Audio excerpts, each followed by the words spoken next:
බුද්ධ ස්තූප බුද්ධානුස්සති භාවනාවට අත්වැලක්. පූජ්‍ය ගංගොඩවිල සෝම හිමි. පිදුම සීල සුගන්ධිත වර ගුණ රංජිත ගුරු දෙවි මඩිහේ නා සමිඳුන් උතුම් තපෝ ගුණ සාර යතිඳු අම්පිටියේ ගුරු දෙව් ලොකු සමිඳුන් පාද පද්ම යුග හද පිරිබැතියෙන් අදර සිතින් පිණිපා කරමින් මේ බුදු ගුණ ගත බුද්ධ ස්තූපය පුද නෙමිලෝතුරු බව පතමින්. පූජ්‍ය ගංගොඩවිල සෝම හිමි. සම්පාදකගෙන් මේ බුද්ධ ස්තූප වූ කලී බුදුරජාණන් වහන්සේ තූපාරහ පුද්ගලයෙක්යයි උන්වහන්සේ විසින්ම මහා පරිනිබ්බාන සූත්‍රයේදී වදාරන ලදී. පශ්චිම ජනතාව විසින් ඒ ලෙස ස්තූප කරවා පිදිය යුතු සෙසු උතුමන් හැටියට පසේ බුදු රදහුද තථාගත ශ්‍රාවකයන් වහන්සේද සක්විති රජ තෙමේද එහිලා දැක්වුණාහ. මේ වූ කලී ලේඛනයෙන් බැඳුණු බුද්ධ ස්තූපයකි. නව අරහාදී බුදුගුණයන් නුවණින් සිහි කරත්ම සදහැවත් බැතිමතාගේ හෘදයාභ්‍යන්තරයෙහි රමණීය බුද්ධ ස්තූපයක් නිර්මාණය වෙයි. සෑම සදහැවත් හදවතක් තුලම එබඳු බුදුගුණ සෑයක් නිමවා ගැනීම සඳහා උපකාරක ආකෘතියක් සෙයින් නිබඳුනකි මේ බුද්ධ ස්තූප ග්‍රන්ථය. පෙරවදන ඒක ධම්මෝ භික්ඛවේ භාවිතෝ බහුලී කතා ඒකාන්ත නිබ්බිදාය විරාගාය නිරෝධාය උපසමාය අභිඤ්ඤාය සම්බෝධාය නිබ්බානාය සංවත්තති. අංගුත්තර නිකාය. මහණෙනි, බුද්ධානුස්සති නැමැති එක ධර්මයක් එක් භාවනාවක් වඩන ලද්දේ බහුල වශයෙන් පුහුණු කරන ලද්දේ ඒකාන්තයෙන් නිර්වේදය පිණිස සසරෙහි නොඇලීම පිණිස රාගයන් දුරු කිරීම පිණිස කෙලෙස් ගිනි නිවා දැමීම පිණිස අනිත්‍ය දුක්ඛ අනාත්ම වශයෙන් මෙනෙහි කොට විශිෂ්ට ඥාන ලැබීම පිණිස චතුරාර්ය සත්‍ය පිළිබඳ අවබෝධය පිණිස අසංකත වූ නිවන සාක්ෂාත් කිරීම පිණිස පවතී යයි බුදුරජාණන් වහන්සේ වදාළහ. බුදුගුණ මහා සාගරයකි. ඒ සියලු බුදුගුණයෝම මේ ඉතිපිසෝ භගවා අරහං සම්මා සම්බුද්ධෝ යනාදී නවගුණ පාඨයෙහි සංග්‍රහ වී ඇත්තාහ. ඒ ගුණ නැවත නැවත ඊපිට සිහි කිරීම සිතේ වැඩීම බුද්ධානුස්සති නම් වේ. මෙය ඊතා උතුම් භාවනාවකි, මහා පින්කමකි. එයින් ගුරුළුගෝමී මහා පඬිතුමා බුදුගුණ මුත් තෙපුල් මෙත් බහා උන් මුත්සිත නොවේවා කෙනෙක් හිදූ පරවැඩ මුත් පියෝමා මොහොතක්වත් මාගේ වචන බුදුගුණ කීමෙන් තොර නොවේවා. මොහොතක්වත් මාගේ සිත මෛත්‍රී භාවනාවෙන් තොර නොවේවා. මොහොතක්වත් මාගේ ක්‍රියා පරවැඩෙන් අනුන්ට යහපත් කිරීමෙන් තොර නොවේවා යයි ප්‍රාර්ථනාවක් කළේය.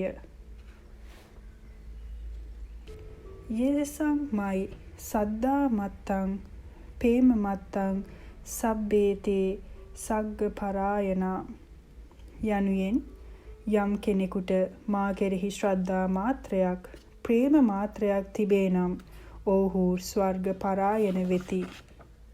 හෙවත් සුගතීන්හි උපදිති බුදුරජාණන් වහන්සේ වදාළසේක. බුදුගුණ දැනගත් තරමට ඒ පිළිබඳ සිතූ තරමට ශ්‍රද්ධාව උපදී. සදහ ඇතියෝම සියලු ශාසනික ගුණරුවන් රැස් කරගෙන දුකින් මිදෙති. ලොවට සසුනට සියලු යහපත සලසති. මේ බුද්ධානුස්සතිය වඩන තැනැත්තේ තථාගතයන් වහන්සේ කෙරෙහි ගෞරව ඇත්තේ වේ. හොඳ ශ්‍රද්ධාවන්තයෙක් වේ. මනා සිහියෙන් කටයුතු කරන්නෙක් වේ. ප්‍රඥාවන්තයෙක්ද වේ. මහා පුණ්‍යවන්තයෙක්ද වේ. කුඩා හෝ මහා හෝ බියක් ඉවසන්නෙකු බවට පත්වේ. දුක් ඉවසීමෙහිද සමර්ථයෙක් වේ. බුදුරජාණන් වහන්සේ සමග එක්ව වසන්නෙකු බවට පත්වේ. බුද්ධානුස්මතිය රදා සිටින ශරීරය පවා චෛත්‍යයක් මෙන් පිදිය යුතු වේ. පාපයක් කරන්නට සිතුන විට බුදුරජාණන් වහන්සේ ඉදිරියෙහි සිටිනසේ පෙනී යන බැවින් පව් කිරීමෙහි ලැජ්ජා බය ඇතිවේ. මේ ජාතියෙහි මාර්ගඵලයක් නොලද්දේ නම් සුගතිගාමී වේ. හෙවත් හොඳ තැනකම උපදින්නේ වේ. පූජ්‍ය ගංගොඩවිල සෝම ස්වාමීන් වහන්සේ විසින් සම්පාදිත මේ බුද්ධ ස්තූප කෘතිය බුද්ධානුස්සතිය වඩන දියුණු කරන සදහැතියනට සලසන රුකුල ඉතා මහත්ය. ඉහත සඳහන් කළ පරිදි සදහැති ලොකු කුඩා හැම දෙනාටම මිලෝ පරලෝ වශයෙන්දු සලසා ගත හැකි පුළුල් යහපත ගැන සිතන විට මේ ග්‍රන්ථයෙහි වටිනාකම ප්‍රමාණ කළ නොහැක්කේය. අපගේ ප්‍රිය ශිෂ්‍ය නමක් වන සෝමස්තවීරයන් වහන්සේ ඉතා තරුණ වියෙහිදී සසුන් බිමට පිවිසි සදහැවත් කුල පුත්‍රයෙකි. තුනුරුවන් කෙරෙහි මහත් බැතිසිත් ඇත්තෙකි. මහනුවමට සසුනට ආදර ඇත්තෝය.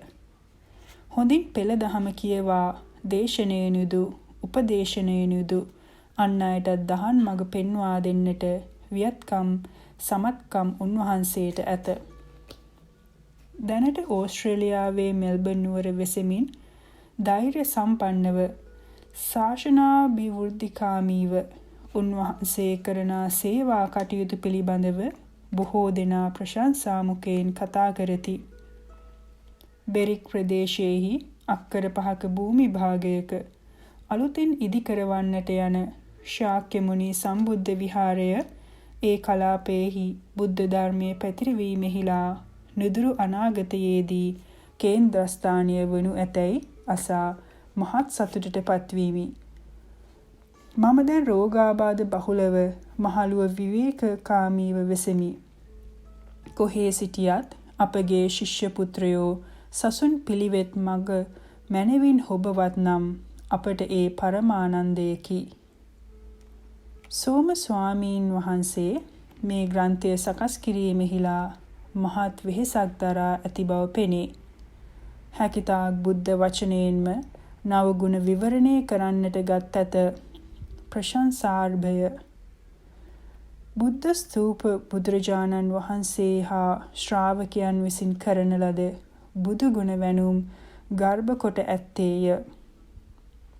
බුද්ධානුස්සතිය වඩන තැනැත්තාගේ මුළු හදවතම බුද්ධ ස්තූපයකි.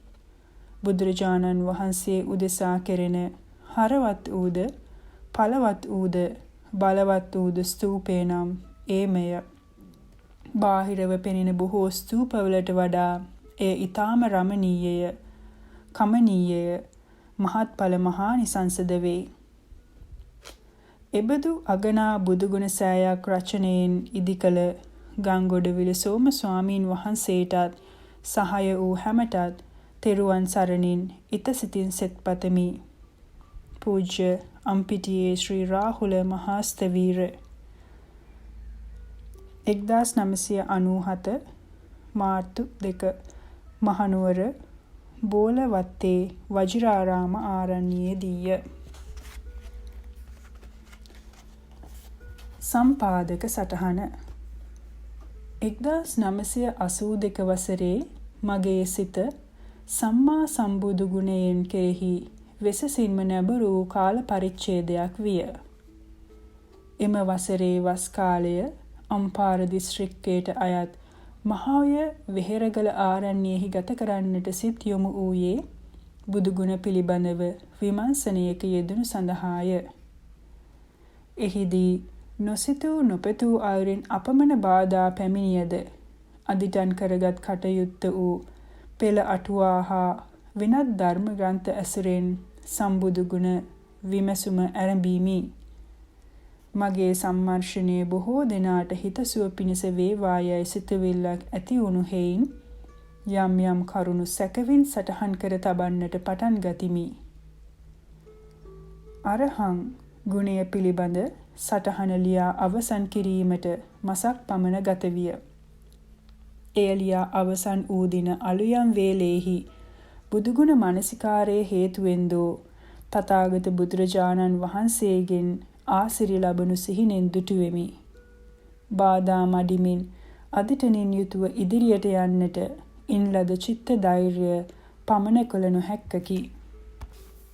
ඔස්ට්‍රේලියාවේ ධර්මදූත කටයුතු සඳහා යන්නට සිදු වූයේ මේ අතරතුරදීය. එහිදීද විවිධ සම්බාධවලට මුහුණ දෙන්නට සිදු විය. ඒවා මාගේ සාංසාරික දෝෂයයි මම කල්පනා කරමි. ඒ සියල්ලක් අභිබවා ඔස්ට්‍රේලියාවේ මෙල්බන් නුවර නෝබල් පාර්ක්හි වික්ටෝරියා බෞද්ධ විහාරය කේන්ද්‍ර කරගෙන එරට වෙසෙන සදහවත් ශාසන මාමක බෞද්ධ ජනතාවගේ නොබද සහයෙන් ශාසන කටයුතු ආරම්භ කළෙමි. ඒ කටයුතු පුළුල්ව සාර්ථකව ඉඩකඩ ඇතිව කරගෙන යන්නට ශාක්‍ය මුනි සම්බුද්ධ විහාරය නමින් නව මධ්‍යස්ථානයක් ඉදිකිරීමේ කටයුතු දැන් ආරම්භ කර ඇත. ඒ සඳහා අක්කර 5ක මනරම් බිම් කොටසක්ද ලබාගෙන ඇත. මීට එරට සදහැවතුන් පමණක් නොව ශ්‍රී ලංකාවේ වෙසෙන සදහැවතුන්ද දක්වන අනුග්‍රහශීලී සහයෝගය වෙනුවෙන් කෘතඥතාව පළ කිරීමට මෙයද අවස්ථාවක් කරගනු කැමැත්තෙමි. 1996 වසරේ වස් කාලය ලංකාවේ ගත කරන්නට සිදුවේ නිවාඩුවක් ලැබමින්ම නොඑක් කටයුතු නිසා අතපසු වූ යතෝක්ත බුදුගුණ ග්‍රන්ථය ලියා අවසන් කරගනු පිණිසය. මහනුවර බෝවල වත්තේ වජිරාරාම ආරණ්‍ය සේනාසනය මට ඒ සඳහා ශේම භූමියක් විය. එහි ගෙවූ වස් සමයේ මා හැඟි ප්‍රතිඵලයයි මේ දහම් ගත.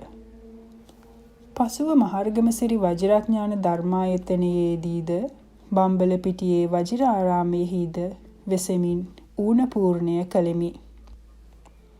මේ පොත කියවන ඔබට ලිහිල් තැන් මෙන්ම ගැඹුරු තැන්ද හමුවනු නිසැකය. මන්දෝත්සාහී නොවන්න. එක හුස්මට කියවාගෙන යන්නට තත් නොකරන්න. මේ නුවණින් තේරුම් ගනිමින් කළ යුතු බුදුගුණ භාවනා මනසිකාරයකි. එහෙයින් මෙහි දැක්වෙන එක් බුදුගුණයක් ඉවසීමෙන් 3 වරක්වත් නැවත නැවත කියවන මෙන් පාඨක ඔබගෙන් ඉල්ලා සිටිමි. පින්වත් ඔබ වඩන ඒ භාවනාවෙන් මහත්ඵල උදා කර ගැනීමට ඒ මනා අත්වලක් වනු නියතය. ඔබට මෙලොව පරලොව යන දෙලොව සුවයත් ලෝතුරු සුවය වූ සංසාර දුකින් මිදීමත් සිදු කර ගැනීමට එයින් අගනා පිටු බලයක් සැපයනවා ඇත. කෘතඥතානුස්මෘතිය. මේ බුද්ධ ස්තූප කෘතිය එළිදැක්වීමෙහිදී සෝදුපත් බැලීම ආදියෙන් අප කලන සොයුරු ත්‍රිකුණාමලේ ආනන්ද ආයුෂ්මතුන් දුන් අනේගි සහාය කෙසේවත් අමතක කළ නොහැකිය. පිටකවර නිර්මාණයේදී පිටකෝට්ටේ සුමිත්‍රා අමරසිංහ මහත්මියත් නිර්මාණ ඡායාරූප ශිල්පී කුමාර එදිරිසූරිය ජනක ගුණතිලක යන තරුණ කලාවේදීහුත් මුද්‍රණයේදී මහරගම රුවන් පහරුවේ ආර්.ජී. ගුණතිලක මහතාත් විශිෂ්ට සහායක් ලබා දුන්හ. එමෙන්ම මහරගම ධර්මායතනයේ පොඩි හාමුදුරුවරු නොඑක් අයුරින් මට උදව් වූහ. පොතේ මුද්‍රණ බැරපත් දැරීම සඳහා නිස්සරණ අධ්‍යාශයෙන් විශේෂ අනුග්‍රහ දැක්වූ සදහැවත් සෑම දෙනාටම වෙසසින් කෘතඥ වෙමි. ඔබ හැම දෙනාටම මගේ නොවක් පින් හා තිව් හෘදයාංගමව මෙයින් පිරිනමනු කැමැත්තෙමි. මේ පින් බලෙන් සසර දුකින් නිදහස්ව ලබන ලෝතුරු සුවය හැමතෙම ලැබේවායි පතමි. මෙයින් මා විසින් අත්පත් කරගත් යම් පිනක් වේ නම් එය මාගේ පරම පූජනීය ගුරුදේවයන් වහන්සේලා වන අග්ගමහා පණ්ඩිත අතිපූජ්‍ය මඩිහේ පඤ්ඤාසීහ මහා නායක මාහිමියන් වහන්සේගේත් අතිපූජ්‍ය අම්පිටියේ ශ්‍රී රාහුල නායක මාහිමියන් වහන්සේගේත් සසර ගමනේදී මට සුජාත උපතක් දුන් මාගේ ආදරණීය මාපිය දෙපළගේත් නිදුක් නිරෝගී සුව හා දිගාසිරි සඳහා එකතකින්ම හේතු වේවායි පතමි. ගංගොඩවිල සෝම හිමි 1997 මාර්තු 12 මහරගම සිරි වජිරඥාන ධර්මායතනයේදී. නමෝ තස්ස භගවතෝ අරහතෝ සම්මා සම්බුද්දස්ස.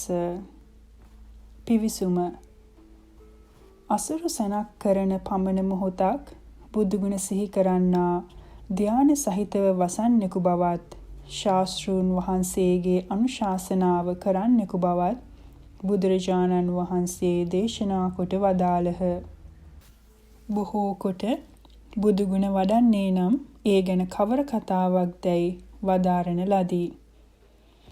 ඒක ධම්මෝ භික්ඛවේ භාවිතෝ බහුලීකතෝ ඒකාන්ත නිබ්බිදාය විරාගාය නිරෝධාය උපසමාය අභිඥාය සම්බෝධාය නිබ්බානාය සංවත්තති. කතමෝ ඒක ධම්මෝ බුද්ධානුස්සති.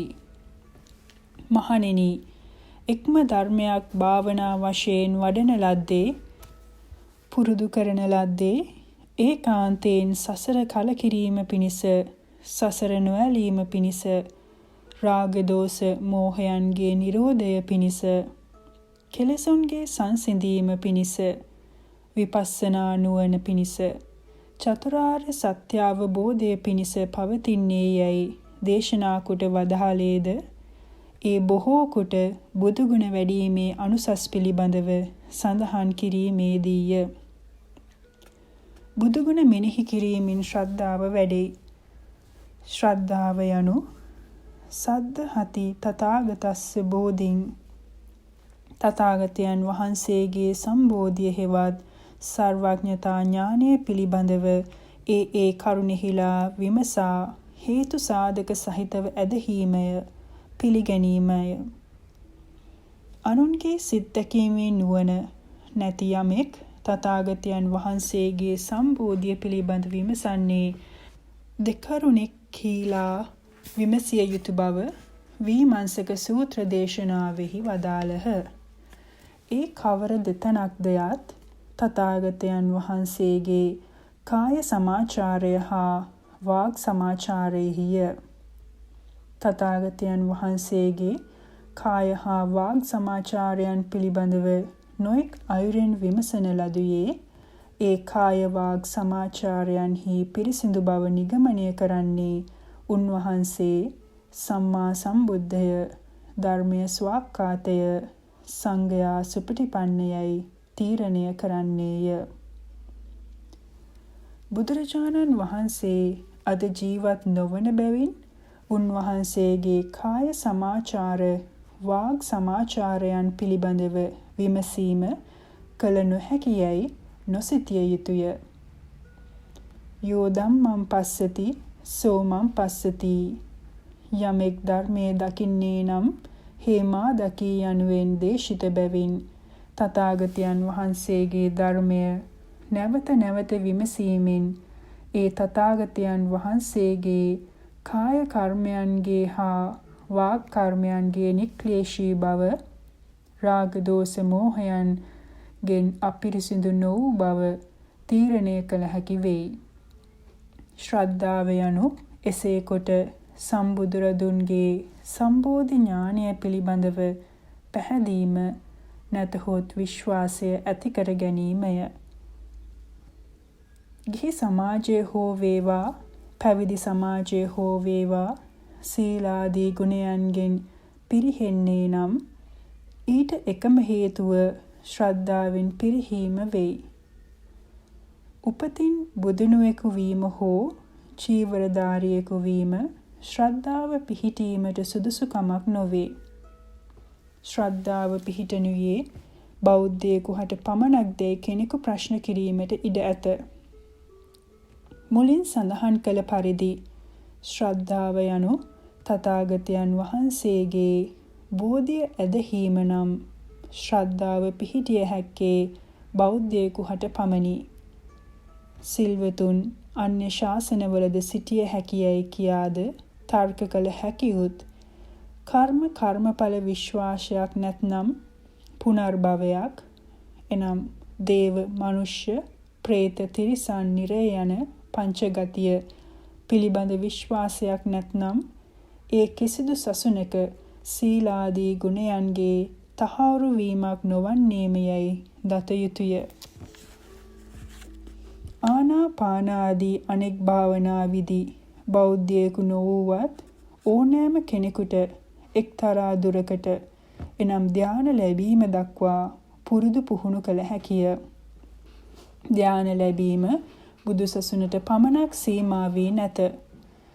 එහෙත් ආර්ය මාර්ගයේහි දක්වන සම්මා සමාධියෙහි ඇතුළත් සතර ධ්‍යාන බුදුනුවකුට හැර අනෙකෙකුට ලැබිය හැකි නොවේ. සෑම බුදුනුවක්ගේම අරමුණ සම්බෝධිය හෙවත් අරහත්වය අවබෝධ කිරීම විය යුතුය. ඒ අරමුණ නොමැති ගිහියා හෝ පැවිද්දා හෝ කෙසේනම් බෞද්ධයෙක් වෙයිද? නොවේමය.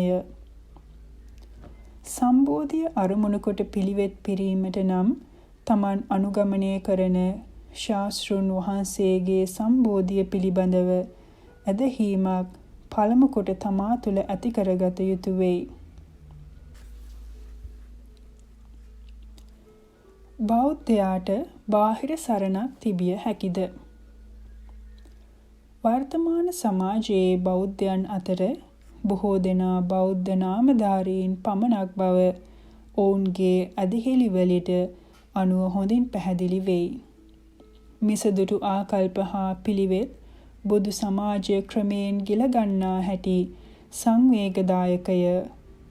බුදුරදුන්ගේ සම්බෝධිය පිළිබඳ හසරක් නොදැන සියල්ල දන්නා ලෙස කටයුතු කරන බෞද්ධයා මෙම තත්වයට ඇදවැටීම පිළිබඳව පුදුම විය යුතුද නැත.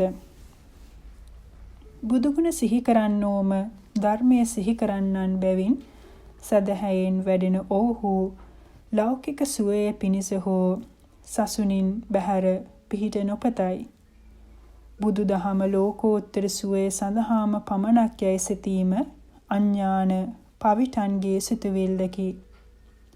ප්‍රසිද්ධියේම මෙවන් අදහස් පළ කරන්නෝද බොහෝ වෙති. සදහම් නොදන්නා බැවින් ඔවුන් එසේ පවසති. එසේ පැවසීම බුදුරජාණන් වහන්සේට බොරුවෙන් චෝදනා කිරීමකි, අවමන් කිරීමකි. අන් අයද නොමග යවා විපතට හෙළෙන ඔවුහු බොහෝ අකුසල් රැස්කොට දුගතිගාමී වන්නෝය. ලෞකික සුවයට මුල් තැන දෙන්නන්ගේ තෘෂ්ණාව පිදුරු එක්වන ගින්නක් මෙන් වැඩෙන්නේය. අතෘප්තිකර සිත් ඇති ඔවුහු ලෝභ දෝෂ මෝහාදී අකුශලයන්ගෙන් කිලිටි වූ සිත් ඇතිව හෘදය සාක්ෂියට අනුව තුමෝ නිවැරදිව යන තත්වයෙන් පිරිහුණු පිහිටක් නැත්තෝ යැයි වටහා ගනිති. එවිට යම් තැනකින් පිහිටක් ලැබේ යැයි සිතද්ද අන්ධයන්සේ එතන පිහිට අයදිති. යදින්නාගේත් නොයදින්නාගේත් සමහර උත්සාහ අදහස් ආදිය සඵල වන්නේය. යදින්නාගේ ඒ සඵලත්වය ඔහුගත් මිසදිටුව තහවුරු වීමට හේතු වෙයි. එය ඔහුගේ විනාශයේ ආරම්භයයි. ලෞකික හෝ වේවා ලෝකෝත්තර හෝ වේවා මේ කිසිවක් බාහිර බලවේගයක පිහිටින් ලැබිය නොහැකි බවත් පිළිවෙතකට අනුව කටයුතු කිරීමෙන්ම ලැබිය හැකි බවත් සිඟාලෝ වාද සූත්‍රයේහි මැනවින් පැහැදිලි වෙයි. එම සූත්‍රයේහි දෙලොවම සතුටු විය හැකි ඊතා සාර්ථක ලෞකික දිවියක් ගත කරන අයුරු පෙන්වා දී ඇත. ලෝකෝත්තර දියුණුව හෝ වේවා ලෞකික දියුණුව හෝ වේවා මොනෑම් ආකාරයක දුකක් හෝ සැපක් හෝ වේවා ඒ කිසිවක් බාහිර දේවත්වයක් මත හෝ වෙන යම් බලවේගයක් මත පැවිරීම බුදුදහම සර්වාකාරයෙන්ම බැහැර කරන බව සෑම බෞද්ධයෙකුම මනවින් වටහා ගත යුත්තකි. පිළිගැනීමට අකමැති වුවත් එම විශ්වාසය මිත්‍යා දෘෂ්ටි වැළඳ ගැනීමක් ලෙස බුදුරජාණන් වහන්සේ දේශනා කොට වදාළහ. මෙවන් විශ්වාස ඇත්තා තමා බෞද්ධයෙක්යැයි ප්‍රතිඥා කළේද හේ බුදුදහමේ යථාර්ථයෙන් බැහැරින් බැහැරටම යන්නෙක් වෙයි. මිසදුරු දරණ සමාජයකම පහළවන බුදුරජාණන් වහන්සේ ඒ මිසදිටු ග්‍රහණයන්ගෙන් සත්වයා මුදවා ගැනීම පිණිස දහම් දෙසනසේක. සම්මා සම්බුදුවරයාණන් වහන්සේ ලොව පහළවන්නේ ලෞකික දියුණුවයයි කියූ පංචකාමයන් වර්ධනය කිරීම පිණිස නොව ඒ ලෞකිකත්වයෙන් ලෝකෝත්තරත්වයට පමුණුවා සර්වකාලික වූ සුවයක් සත්වයා හට ලංකර දීමටය. නැතහොත් සාංසාරික වූ දුක්ඛයෙන් සත්වයා මුදවාලීමටය. සංසාර ගමන. සංසාරය යනු ස්කන්ධ ධාතු ආයතනයන්ගේ ප්‍රතිලාභයයි. නැතහොත් කාම භව, රූප භව, අරූප භව යන භවත්‍රයට අනුරූපව ඒ භවයනට අයත් ස්කන්ධ ධාතු ආයතනයන් ඒ භවයන්හි රැස් කිරීමයි. පුනර්භවය යනුද මේ ක්‍රියාවලියට නමකි. කුමන භවයක ඉපදුනත් ඒ දීර්ඝායු ඇති අරූපී බඹතලයක නිරුපද්‍රිතව මහා කල්ප 84,000ක් ආයු වින්දත් කවදා හෝ ඉන් චුත වන්නට සිදුවන්නේය. භව සංසරණය හේතු ප්‍රත්‍යක් නිසාම සිදුවන බැවින් හෙවත් හේතුන්ගේ සංස්කරණයක් වන බැවින් ඒ සංස්කාරයන්ගේ ස්වභාවය වූ අනිත්‍ය ස්වභාවයට සෑම භවෝත්පත්තියක්ම යටත් වන්නේය. අවිද්‍යාවෙන් වැසුණු සත්වයෝ සංස්කාරයන්ගේ මේ අනිත්‍ය ස්වභාවය නොම දකිති. ඔහු පංචකාමයන්හි ආස්වාදනය කරමින් ඉඳුරන් පිනවීම හේතුවෙන් කුසල අකුසල කර්ම රැස් කරන්නාහ. එබැවින් සුගති දුර්ගති වශයෙන් කාම භවයෙහි උපදෙමින් ජරා මරණ ආදී අපමණ දුකට පත්වන්නෝ වෙති. කාමයන්ගේ තියුණු වූ ගෝර වූ ආදීනව දකින ඥානවන්තයෝ ආධ්‍යාත්මික සුවය පිණිස බවුන් වඩති. ධ්‍යාන ලබා ධ්‍යානයන්හි ඇලුම් කිරීම හේතුවෙන් රූප භව, අරූප භව යන බ්‍රහ්ම ලෝකයන්හි උපදිති.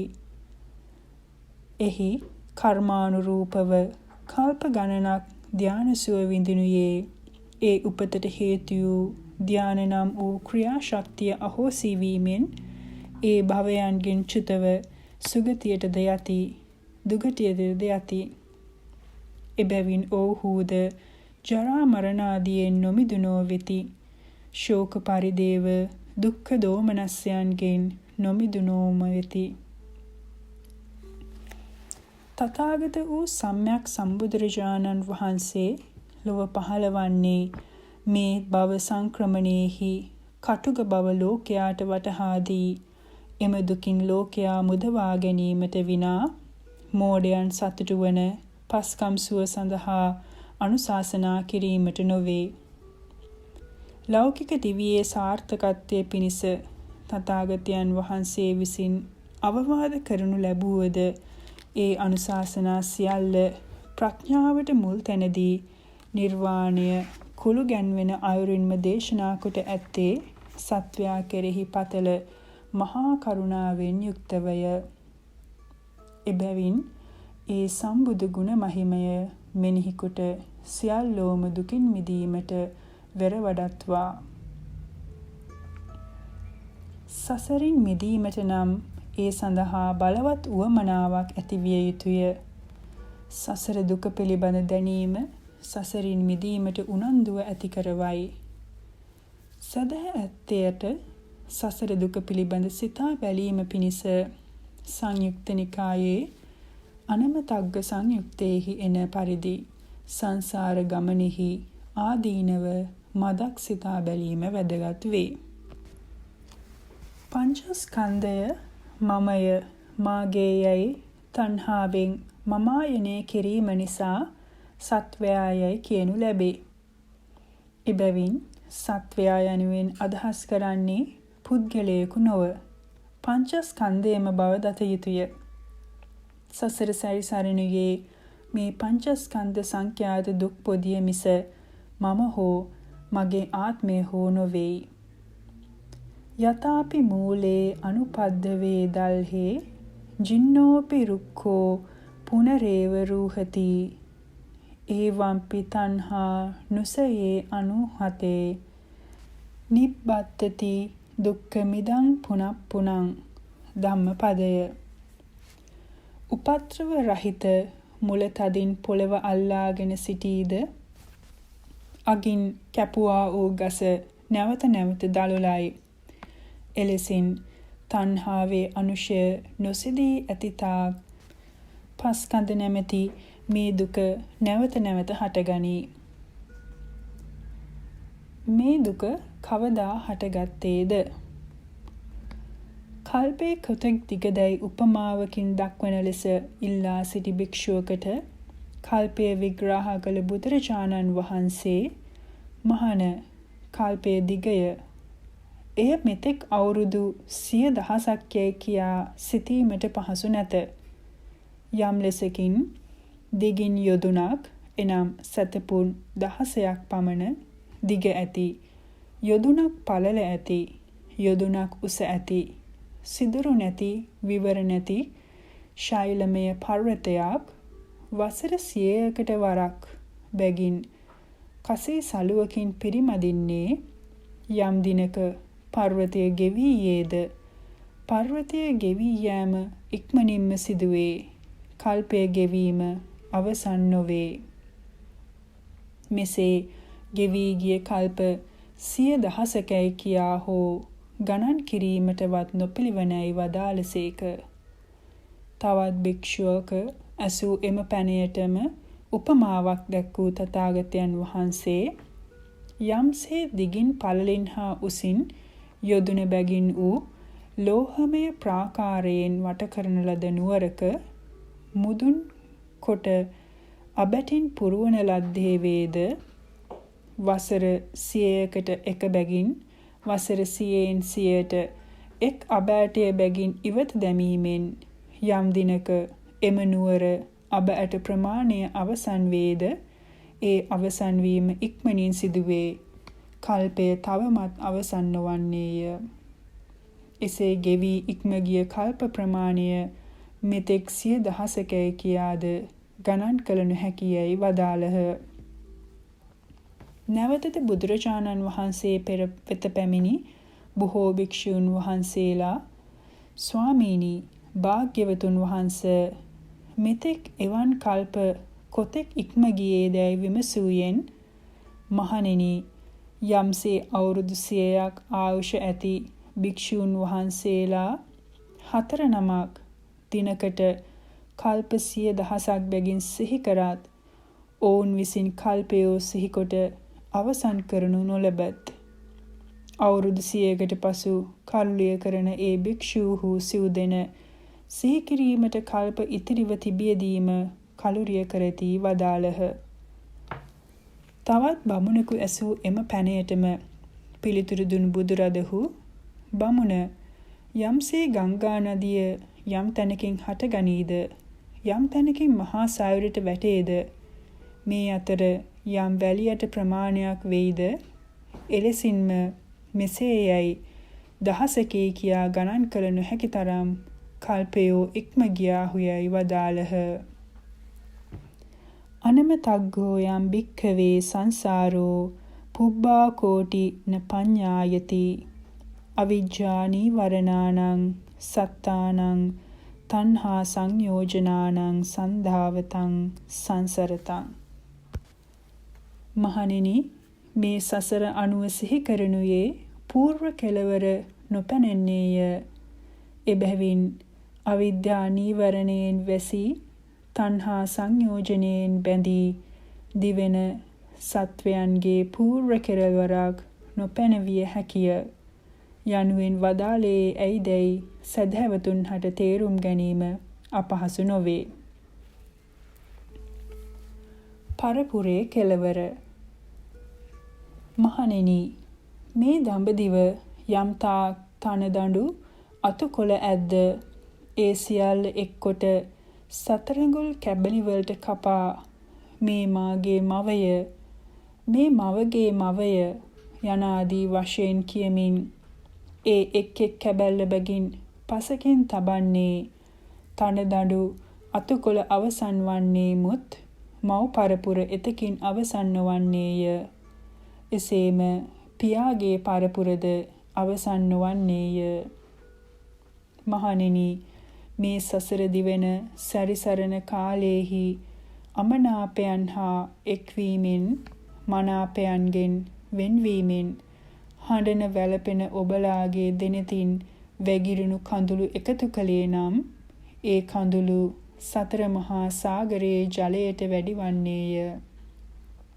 මව්මල දුක දිගු කලක් විඳින ලදී. පියා මල දුක විඳින ලදී.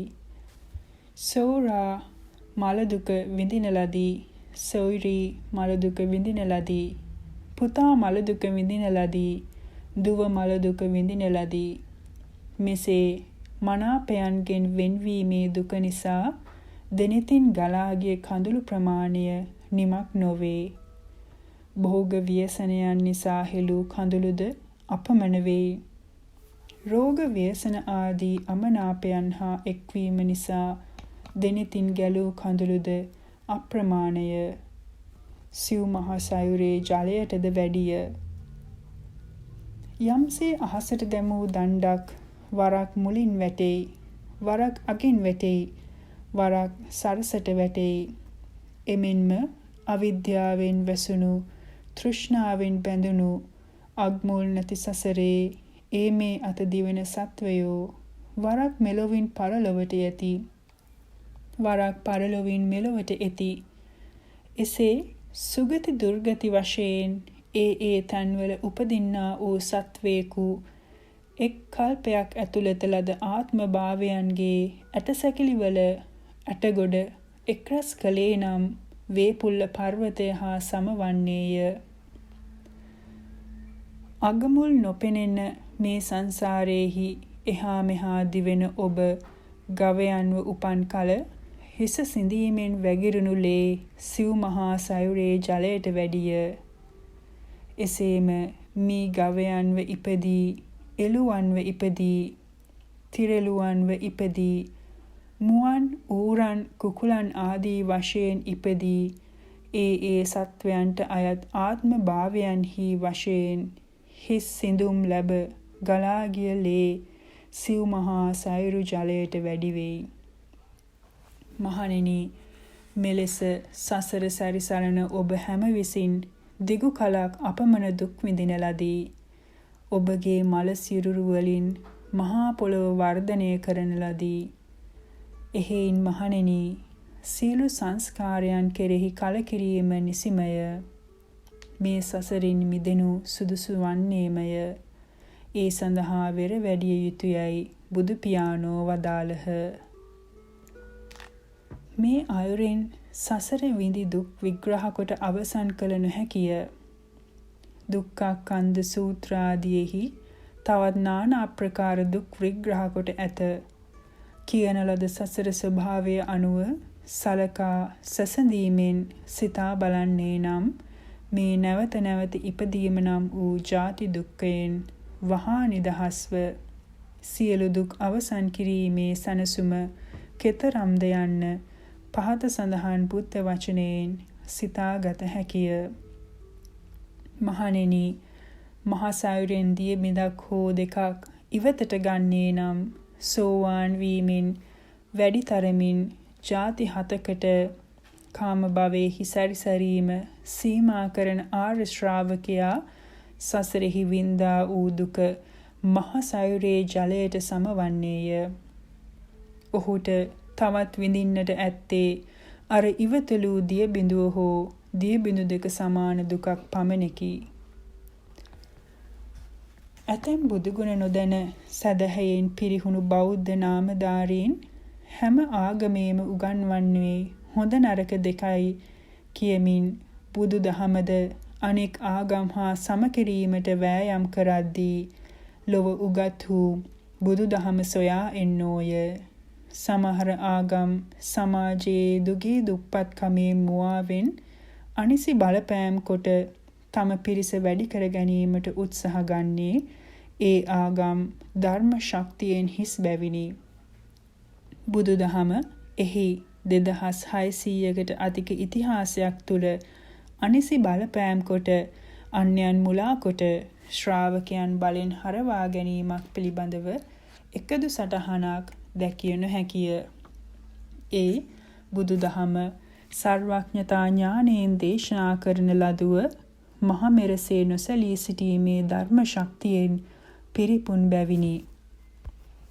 යමෙක් නැනවත් නම් බුදු සසුනේහි පැහැදීමට අන් කිසිවක් නැතත් මේ කරුණම ප්‍රමාණවත් වන්නේය. සම්බුදුවරයෙකු ලොව පහළ වීම අතිශය දුර්ලභ කරුණකි.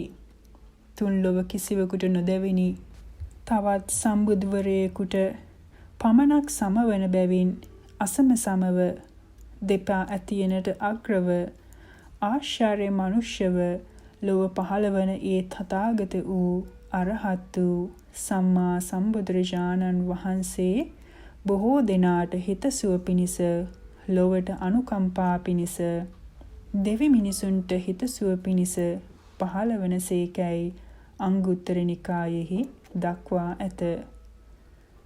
ඒ අන් කිසි හේතුවක් නිසා නොව ජාති කාන්තාරය නම් වූ අපමණ දුක සහිත සසරින් සත්වයා මුදවාලීම පිණිසය. චතුරාර්ය සත්‍ය ධර්මයන් අවබෝධ කිරීම පිණිසය. උන්වහන්සේ සදහම් දේශනා කරන බැවිනි. බුද්ධෝසෝ භගවා බෝධාය ධම්මං දේසේති යනුවෙන් වදාළේ එම කාරණයයි. උප්පාදෝවා භික්ඛවේ තථාගතානං අනුප්පාදෝ තථාගතානං තිතාවාසා ධාතු ධම්මට්ඨිතිකා ධම්ම නියාමතා සබ්බේ සංඛාරා අනිච්ඡාති තං තථාගතෝ අபிසම්බුජ්ජති අபிසමේති අபிසම්බුජ්ජිත්වා අபிසමෙත්වා ආචික්කති දේසේති පඤ්ඤපේති පට්ඨපේති විවරති විභජති උත්තානි කරෝති සබ්බේ සංඛාරා අනිච්ඡාති. මහණෙනි, තථාගතයන් වහන්සේ උපන්නා වූ නූපන්නා වූ හෝ වේවා සියලු සංස්කාරයෝ අනිත්‍යයි යන ඒ ධර්ම ධාතුව ස්වභාව ධර්මයේ පැවැත්මය. ස්වභාව ධර්මයේ නියමයයි. තථාගතයන් වහන්සේ එය අවබෝධ කෙරෙති, අபிසමය කෙරෙති. අවබෝධ කොට අபிසමය කොට සියලු සංස්කාරයෝ අනිත්‍යයි වදාරති, දේශනා කරති, පනවති, පිහිටුවති, විවරණය කෙරෙති, විභාග කෙරෙති, ප්‍රකට කෙරෙති. දුක්ඛ අනාත්ත සත්‍ය දෙකෙහිද මෙසේමය.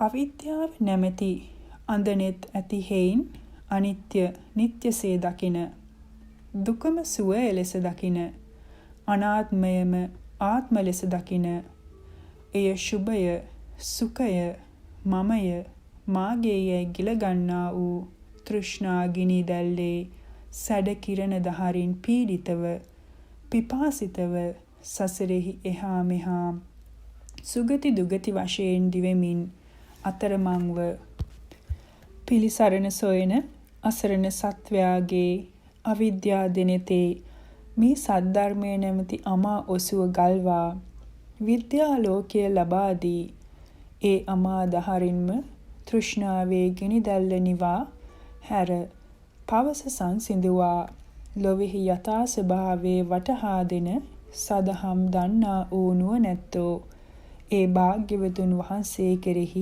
සදහැ පිහිටුවත්. මෙලෙසින් ලෝකයේහි ධර්මතාව අවබෝධ කොට වදාළ ඒ සම්මා සම්බුදුරජාණන් වහන්සේගේ සර්වඥතා ඥානය මහ සයුරට උපමා ඇත්තේය.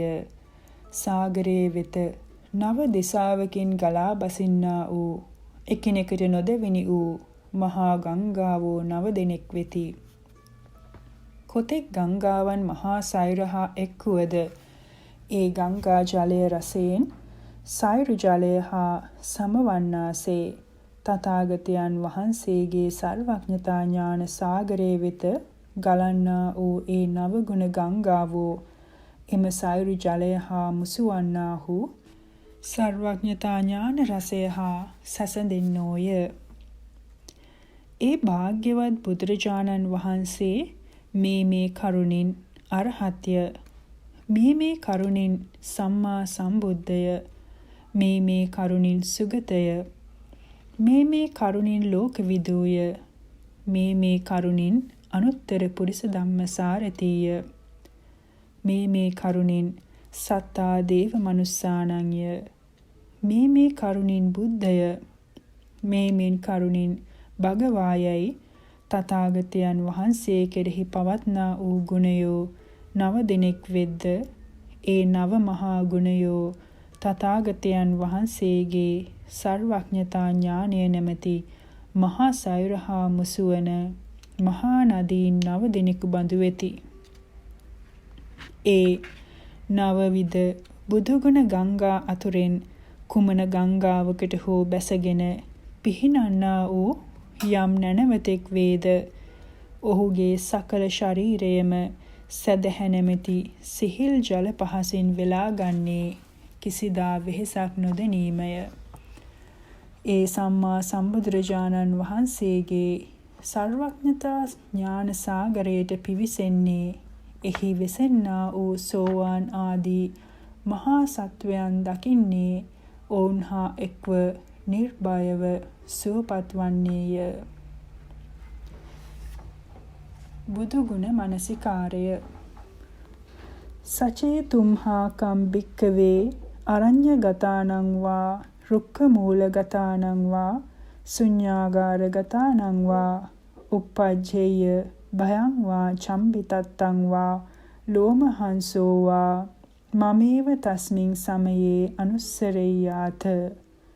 ඉතිපිසෝ භගවා අරහං සම්මා සම්බුද්ධෝ විජාචරණ සම්පන්නෝ සුගතෝ ලෝකවිදු අනුත්තරෝ පුරිස ධම්මසාරති සත්තා දේව මනුස්සානං බුද්ධෝ භගවාති. මමං හිවෝ භික්ඛවේ අනුස්සරතං යම් භවිස්සති භයං වා චම්බිතත්තං වා ලෝමහංසෝ වා සෝ පහිස්සති. තං කිස්ස හේතු තථාගතෝ භික්ඛවේ අරහං සම්මා සම්බුද්ධෝ වීතරාගෝ වීතදෝසෝ වීතමෝහෝ අබේරු අච්ඡම්බේ අනුත්‍රාසි අපලායිති. මහණෙනි, ඉදින් නුබලා අරණ්‍යකට හෝ රුක් මුලකට හෝ ශුන්‍යාගාරයකට ගියේ බියක් තැති ගැනීමක් ලොමු දහ ගැනීමක් ඇති වූයේද එවිට ඉතිපිසෝ භගවා අරහං සම්මා සම්බුද්ධෝ විජාචරණ සම්පන්නෝ සුගතෝ ලෝකවිදු අනුත්තරෝ පුරිස ධම්මසාරති සත්තා දේව මනුස්සානං බුද්ධෝ භගවා යනුවෙන් මා සිහි කරන්න.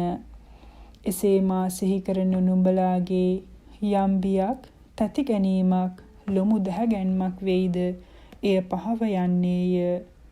ඒ කවර හේින්දයත් අරහත් සම්මා සම්බුද්ධ වූ තථාගතයන් වහන්සේ රාගය දුරු කළහ, ද්වේෂය දුරු කළහ, මෝහය දුරු කළහ. එබැවින් උන්වහන්සේ බිය නැත්තාහු, තැතිගැනීම් නැත්තාහු, පලා නොයන්නාහු වෙති. මෙලෙස බුදුගුණ සිහි කළ යුතු අයුරුත් ඉන් බිය පහවන අයුරුත් එසේ වීමට හේතුවත් ධජග්ග සූත්‍රයේහි දේශනා කොට වදාළහ. මේ අනුව යමෙක් ඒ භාග්‍යවතුන් වහන්සේ වීත රාග, වීත දෝෂ, වීත මෝහ ගුණ සමුදාය නිතර නිතර සිහි කරනුයේ නම්, බොහෝ කොට සිහි කරනුයේ නම්, ඔහුගේ සිත රාග, ද්වේෂ, මෝහ දුරු කිරීම පිණිස නැමෙන්නේය. පංචකාමයන්හි ගිජු නොවන්නෙක් වන්නේය. ශාස්තෘන් වහන්සේ කෙරෙහි ගෞරව ඇත්තෙක් වන්නේය. තථාගත සද්ධර්මයේ කෙරෙහි පැහැදුනේ තථාගතයන් වහන්සේගේ ශ්‍රාවක වූ ආර්ය සංඝයා කෙරෙහි පැහැදුනේ බලවත් සදහැ ඇත්තෙක් වන්නේය. රාග, දෝෂ, මෝහයන් තුනී කරමින් ප්‍රඥා වර්ධනය කරන්නේ මහා පුණ්‍යවන්තයෙක් වන්නේය. බුදුගුණ සිහි කරන්නා සිහි නුවණින් යුක්ත බැවින් සියලු දුක් ඉවසීමෙහි ශක්තිය ලැබෙන්නේය. බුදුරදුන් කෙරෙහි පරිත්‍යාග කළ ජීවිත ඇති බැවින් ද්වාරත්‍රයෙන් යම් අකුසල කර්මයක් සිදු කිරීමට අවස්ථාවක් එළඹෙන්නේද බුදුරජාණන් වහන්සේගේ ඉදිරියෙහිදීමෙන් විලිබිය ඇතිවන්නේ පවින් වළකින්නේය. අප්‍රමාදී විහරණ ඇත්තෙක් වන්නේය.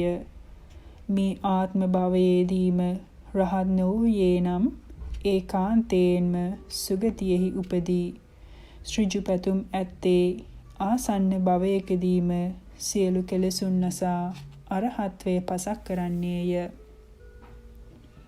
අරහන් ආදී බුදුගුණ මෙනෙහි කිරීම මෙසේ මහත්ඵල මහානිසංස ලබා දෙන්නක් බැවින් ඒ බුදුගුණ හැකිතරම් දුරට සූත්‍රානුසාරයෙන් බුදු වදන් තුලින්ම තහවුරු කොට දැක්වීම මේ ග්‍රන්ථයේ අභිප්‍රායයි. මේ පොත පරිහරණය කිරීමෙන් බුදුගුණ භාවනාව වඩා දහම් දැනුමත් දියුණු කරගත හැකි වෙයි.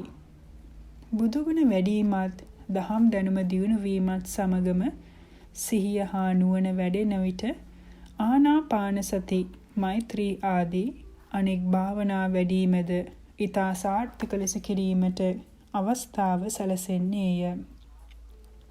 බුදුගුණ සිහි කිරීමෙන් බුදුරදුන් කෙරෙහි පැහැදීමත් ශ්‍රද්ධාවත් ඇතිවන්නේය. බුදුගුණ නිතර මෙනෙහි නොකරන බැවින් ශ්‍රද්ධාවෙන් පිරිහින්නේය.